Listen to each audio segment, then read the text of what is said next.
Hello, this is Wanker Reviews, and today I'll be doing a video on They're Inside, starring Carly Hall and Amanda Ward, about a group of friends who go to a cabin in the woods to film a movie.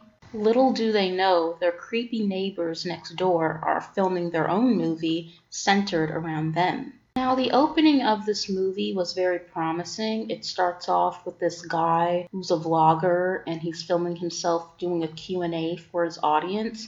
And I actually thought the movie started off very creepy. Although I think the scene could have been a lot better if the acting was better.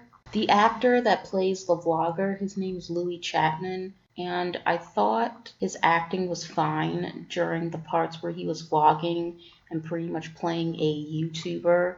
But then when it came time to fear for his life, I wasn't really buying it, and that kind of ruined the scene for me. A lot of people are comparing this to The Strangers, and it really is very similar to The Strangers, right down to the blonde woman and the mask that she's wearing, and also the part where the blonde woman comes up to the door and is asking for the owners of the house and is being overall very creepy. But I actually didn't mind that, seeing as I did not like The Strangers at all. That movie was a huge disappointment. I actually thought this movie was a lot better. It had better tension, it had better storytelling. The suspense was a lot better as well, but I am a sucker for found footage movies. I like the whole point of view angles and the characters being in the dark woods and not knowing what's hiding in the darkness. I just personally think that's very creepy, and that's what really made the movie for me.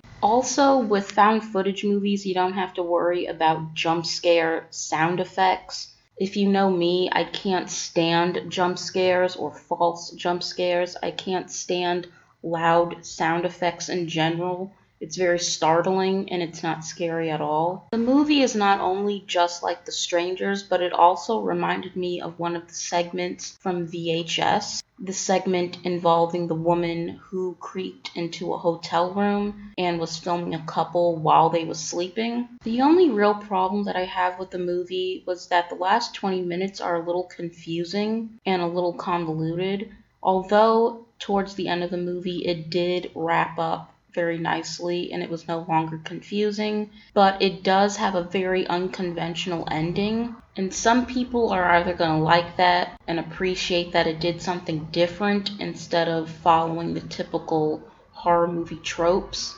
while other people are gonna be very confused and feel very unsatisfied by it. Me, however, I'm kind of in the middle. I do appreciate that it didn't have a predictable ending, but I did have a what the F moment when the credits started rolling, because I was seriously thinking, like, really, that's it? Like, you're gonna end the movie like that? And I actually fast forwarded through the credits to try and see if there was maybe another scene, and there wasn't. Overall, this movie does follow the standard horror movie setups, but it does manage to do a few things differently, even though it does take a lot from other movies, but it manages to do it a little bit better, in my opinion. And I really did enjoy it. I do recommend watching it, and I give it a 6.5 out of 10. Thanks for watching.